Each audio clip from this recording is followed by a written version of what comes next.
함께 기도하겠습니다. 주님 감사합니다. 새날 주신 주님 감사합니다. 오늘도 주 앞에 예배합니다.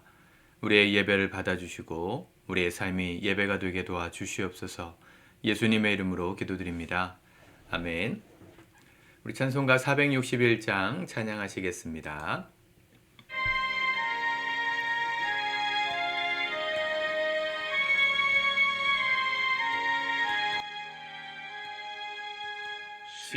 십자가를 질 수 있나 주가 물어보실 때 죽기까지 따르오리 성도 대답하였다. 우리의 심령 주의 것이니 주님의 형상 만드소서. 주 인도 따라 살아갈 동안 사랑과 충성 늘 바치오리다. 너는 기억하고 있나 구원받은 강도를 그가 회개하였을 때 낙원 허락받았다. 우리의 심령 주의 것이니 주님의 형상 만드소서. 주 인도 따라 살아갈 동안 사랑과 충성 늘 바치오리다.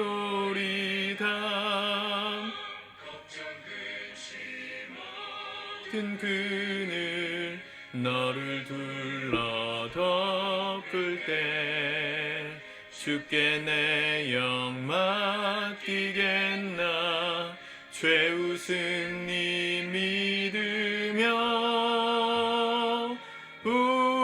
우리의 심령 주의 것이니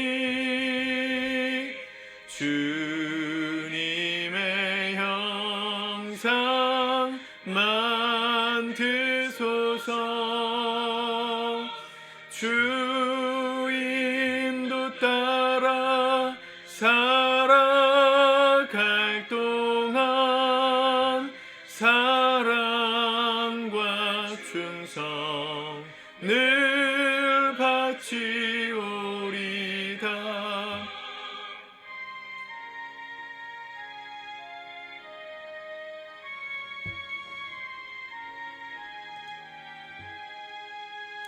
이런 일 다 할 수 있나 주가 물어보실 때 용감한 자 바울처럼 선뜻 대답하리라.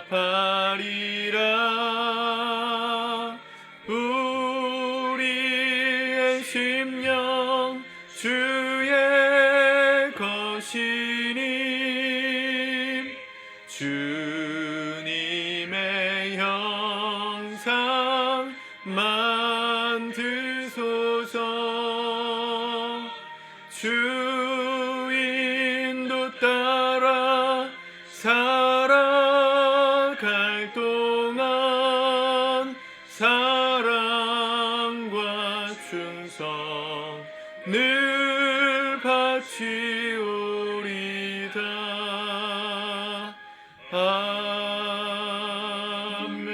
아멘.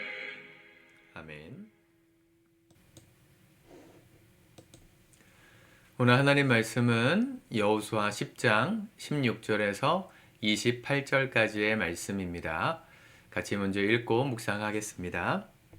그 다섯 왕들이 도망하여 막게다의 굴에 숨었더니 어떤 사람이 여호수아에게 고하여 이르되 막게다의 굴에 그 다섯 왕들이 숨은 것을 발견하였나이다. 하니 여호수아가 이르되 굴 어귀에 큰 돌을 굴려막고 사람을 그 곁에 두어 그들을 지키게 하고 너희는 지체하지 말고 너희 대적의 뒤를 따라가 그 후근을 쳐서 그들이 자기들의 성읍에 들어가지 못하게 하라.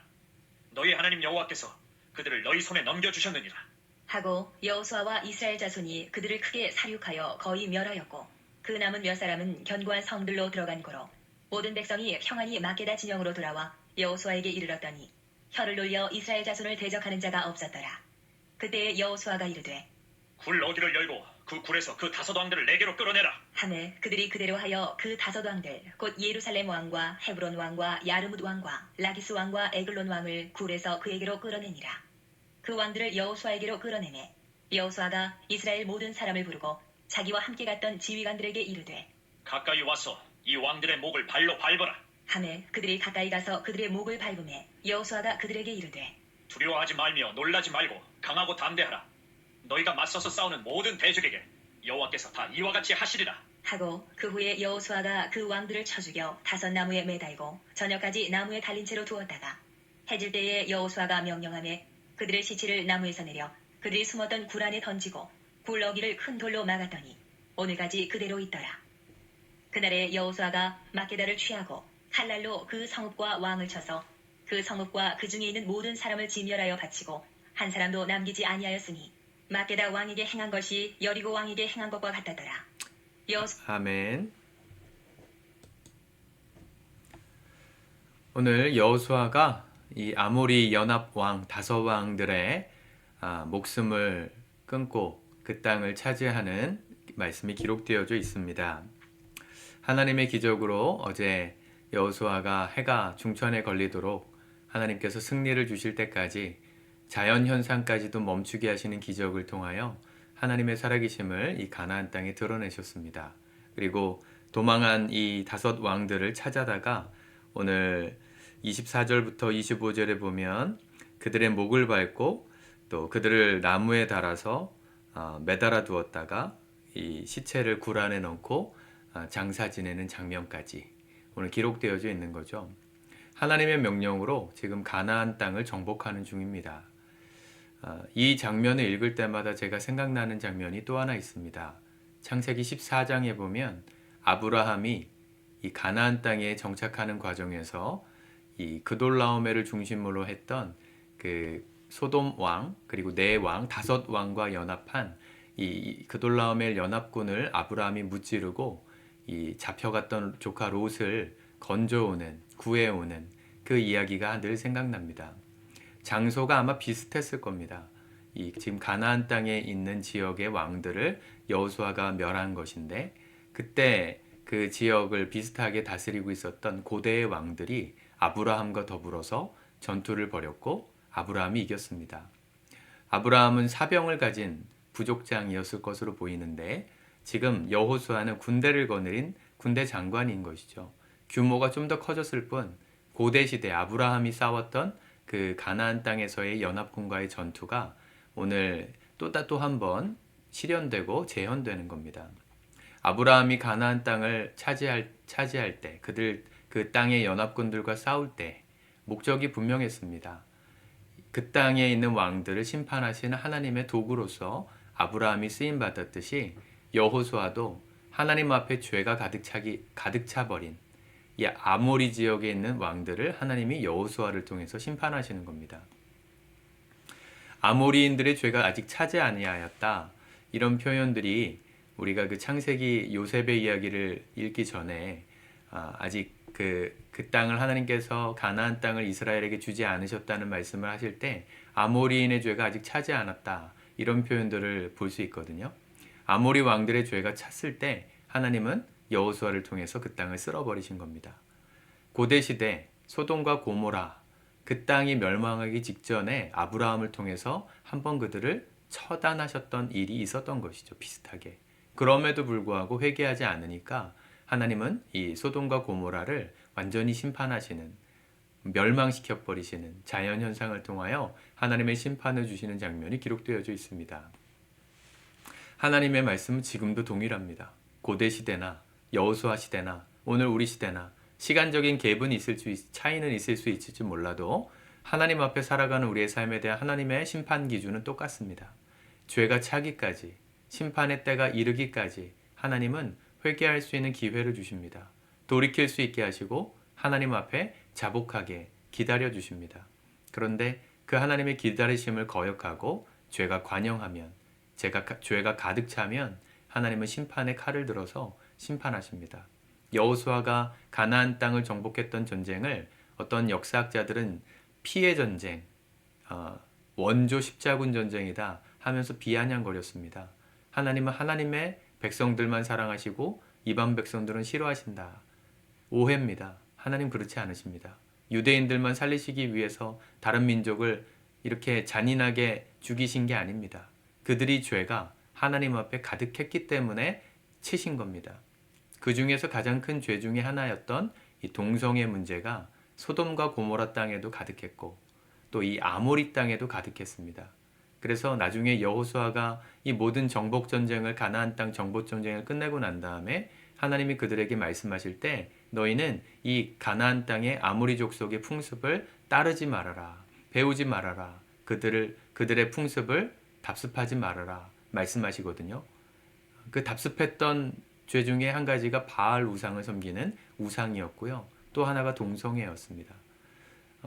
남자가 남자를, 여자가 여자를, 하나님의 창조 원리를 거스르는 가장 심각한 죄가 동성애라고 말하죠. 그 죄에 대한 관영함, 죄가 가득 찼던, 하나님의 때가 이를 때까지 회개하지 않았던 세대를 심판하셨습니다. 오늘 우리 시대도 똑같은 죄의 유혹으로 세상이 악해져 가고 있습니다. 해마다 크리스마스가 되고 또 할로윈데이가 되고 하면 서울 한복판에서는 퀴어 축제라 그래가지고 동성애자들이 성적 자유를 외치면서 자신들을 인정해달라, 자신들의 인권을 보호해달라 외칩니다. 물론 약자니까 존중하고 보호해야 될 영역들도 있겠지만 죄를 합리화시키는 건 절대로 우리가 용납할 수 없는 부분입니다. 하나님은 심판받을 수밖에 없는 죄를 두고 보실 수 없으세요. 죄가 관영 가득 찰 때까지는 기다리시지만 하나님은 죄가 가득 차면 가차없이 심판하십니다. 그게 유대인이건 이방인이건 상관없이 말이죠. 대한민국의 위기가 어디 있습니까? 아이를 낳지 않습니다. 동성애 문제가 작은 게 아닙니다. 한 세대만 동성애를 다하면 그 나라는 없어지고 맙니다. 남자가 남자를 상대로는 아이를 가질 수 없거든요. 여자가 여자를 상대로는 아이를 가질 수 없어요. 인위적으로, 인공적으로, 의학적으로 이렇게 인공수정 같은 걸 통해 가지고 아빠 없이 아이를 낳았던 어떤 연예인도 있더라고요. 그게 자랑스럽게 방송에서 강조하고 생명을 존중하는 것처럼 말하지만 정말로 생명을 존중하는 것은 남자와 여자의 결합을 통한 생명 탄생입니다. 그게 하나님 만드신 창조의 원리입니다. 왜 그것은 경시하고 사람들이 낙태를 자행하는 것들에 대해서는 인권이다. 이렇게 산모의 어떤 인권을 존중한다는 차원에서는 막 그걸 합법화시켜야 된다 말하면서 그렇게 자연 순리를 거스르는 일들은 존중하고 멋있게 말하는지 모르겠어요. 거꾸로 말해야 되지 않습니까? 누구나 하나님 만드신 창조의 원리대로 아이를 낳을 수 있는데 그걸 거스려서 살아가는 이 세대가 하나님 보실 땐 어떻게 보일까?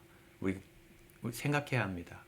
단순히 어떤 행위를 하지 말라 하라 이거의 문제가 아니라 하나님 보실 때 우리는 지금 심판을 받을 상황에 놓여 있는가 아닌가를 구별하는 지혜로운 눈이 열려야 합니다. 그들을 심판하는 것들에 대해서 여호수아가 오늘 아주 담대하게 말합니다. 25절 여호수아가 그들에게 이르되 두려워하지 말며 놀라지 말고 강하고 담대하라. 너희가 맞서서 싸우는 모든 대적에게 여호와께서 다 이와 같이 하시리라 하고 이방 민족으로 하나님 앞에 죄를 지었던 아모리 왕들의 목을 밟고 그들을 나무에 달면서 두려워하지 말라는 겁니다.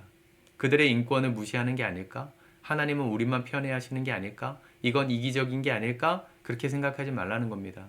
죄를 죄로 여기고 심판하고 끊어내는 것은 하나님 보실 때 기뻐하시는 일이라는 것이죠. 하나님보다 더 착해지면 안 됩니다. 죄인도 사랑하셔야죠. 동성애자도 사랑하셔야죠. 사랑하죠. 그들도 하나님 앞에 창조의 원리대로 회복되기를 기도하는 게 기독교의 사랑입니다. 그들의 죄를 그대로 내버려 두는 것이 사랑이 아닙니다. 병들 수밖에 없는 구조 속에서 그들이 가만히 있게 아무런 감정의 상처 없이 그들을 내버려 둔다고 그들을 사랑하는 게 아니란 말입니다. 하나님의 사랑은 정의를 행하는 거예요. 죄를 심판하는 거예요. 그런 사람에게 여호와께서 다 이기게 하실 거다. 너희가 맞서 싸우는 모든 대적에게 여호와께서 다 이와 같이 하시리라. 하나님의 뜻을 거스르는 모든 것들과 우리는 전투해야 합니다. 싸워야 합니다. 내 개인적인 삶에 하나님 보기 싫어하시는 것들이 있다면 싸우셔야 합니다. 그냥 내버려 둬도 되는 게 아닙니다. 싸우셔야 되고 부단히 노력하셔서 끊어내셔야 됩니다. 내 인생을 하나님 앞에 망하게 만드는 것들이 있다면 점검하십시오. 오늘 점검하고 끊어내므로 하나님 앞에 정결함으로 회복되고 하나님의 백성으로 다시금 복을 누리는 여호와께서 우리를 위하여 대신 싸우시는 승리의 삶을 살아가시기를 축복합니다. 하나님께서 우리가 맞서 싸우는 모든 대적들에게 오늘 여호수아가 경험했던 이 승리의 은혜들을 우리의 삶 속에 허락해 주시기를 우리 주님의 이름으로 축복합니다. 기도하겠습니다. 주님 감사합니다. 이 시대의 죄악이 하나님 보실 때 관영하여 있는 것은 아닌지 가득 차 있는 것은 아닌지 두렵습니다. 우리의 삶도 하나님 보실 때 치실 수밖에 없는 심판하실 수밖에 없는 죄로 향하여 나가고 있진 않은지 두려움으로 점검하고 오늘 끊어버리게 도와주옵소서. 우리의 삶을 망치는 하나님 보시기에 싫어하시는 것들을 목을 밟고 십자가에 못 박으며 주님 기뻐하시는 삶을 회복하는 지혜롭고 복된 우리의 삶 되도록 이끌어 주시옵소서. 예수님의 이름으로 축복하며 기도합니다. 아멘.